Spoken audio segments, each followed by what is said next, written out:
बिस्मिल्लाहिर्रहमानिर्रहीम, अस्सलाम वालेकुम। My name is Mohammad Usman Gani. Welcome to कोर्सेडिक्स।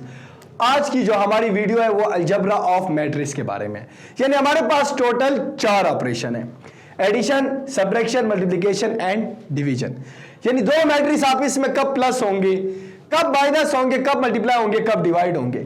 For example, अगर आप किसी को कह दें कि 10 और 5 को प्लस कर ले, तो वो प्लस भी कर सकते हैं, माइनस भी कर सकते हैं, मल्टीप्लाई भी कर सकते हैं, डिवाइड भी कर सकते हैं। लेकिन मैट्रिक्स में ये चीज नहीं चलती। मैट्रिक्स में कुछ शर्तें हैं, यानी दो मैट्रिक्स कब प्लस होंगे उनके लिए अलग शर्त है, माइनस के लिए अलग, मल्टीप्लाई के लिए अलग, डिवाइड का भी फिर मैं बताता हूं। सबसे पहले हम स्टार्ट लेते हैं एडिशन से। दो मैट्रिक्स आपस में तब ऐड होंगे जब उनके ऑर्डर सेम हो, जब उनके ऑर्डर सेम हो। एग्जाम्पल, मैं एक 3 मैट्रिक्स लिख लेता हूं। यह बात एडिशन के लिए भी है और सब्ट्रैक्शन के लिए भी है, यानी आप लोगों की ये दो प्रॉपर्टीज एक ही उसमें होंगी। Order of matrix, for example, A के पास 1 2 3 4 है, बी के पास 1 2 3 4 है, सी के पास 5 6 7 8 है। अब इन दो, ये 3 मैट्रिक्स है, एक ए है, एक बी है, एक सी है। इनमें प्लस कौन सा हो सकता है और कौन सा नहीं हो सकता। अब देखिए, 4 नंबर इसके पास हैं, टोटल 1 2 3 4। 4 नंबर इसके पास भी हैं, 4 नंबर इसके पास भी है।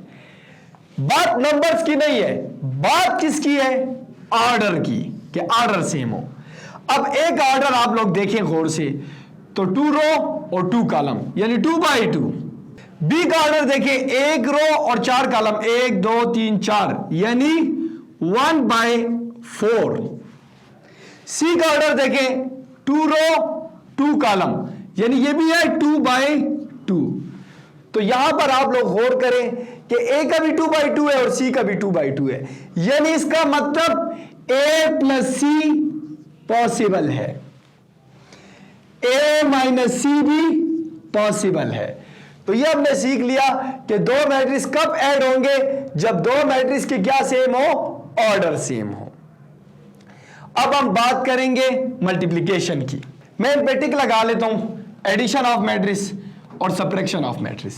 अब बात रही मल्टीप्लिकेशन ऑफ मैट्रिक्स। दो मैट्रिक्स आपस में कब मल्टीप्लाई होंगे, तो सुने, एक मैट्रिक्स है मेरे पास ए 1 2 3 4 5 6, और एक बी मैट्रिक्स है 1 2 3 4।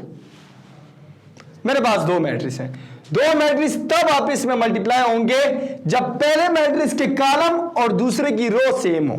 बात को जरा सा समझे, यानी पहले मैट्रिक्स के कॉलम और दूसरे मैट्रिक्स की रो सेम हो। मैं इधर कुछ नंबर ऐड कर देता हूं, 7 8। अब यहां पर मुझे यह बताएं कितने आपके पास कॉलम है। 1 2 3, 3 कॉलम है।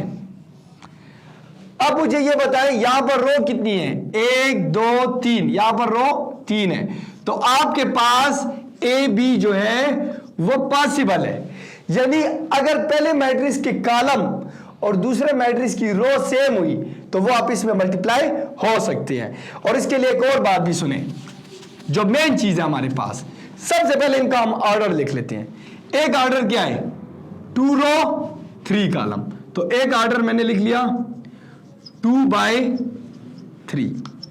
अब इसी तरह मुझे आप लोग बी का ऑर्डर बता दे, 3 रो 2 कॉलम, तो 3 बाई 2।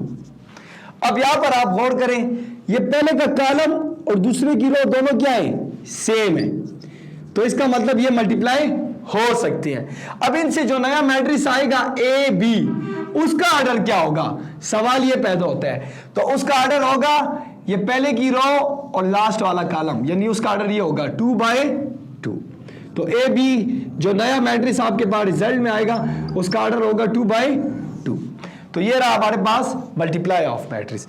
डिवाइड ऑफ मैट्रिक्स की हम बात करते हैं, दो मैट्रिक्स आपस में कभी भी डिवाइड नहीं हो सकते। फॉर एग्जांपल आप एक मैट्रिक्स को दूसरे मैट्रिक्स के ऊपर डिवाइड नहीं कर सकते। 1 2 3 4 डिवाइडेड बाय 5 6 7 8, तो दो मैट्रिक्स आपस में डिवाइड नहीं हो सकते। बाकी वो प्लस भी हो सकते हैं, माइनस भी और मल्टीप्लाई भी। अगर आपको ये वीडियो पसंद आई है तो हमारा यूट्यूब चैनल सब्सक्राइब करें और इस वीडियो को शेयर करें।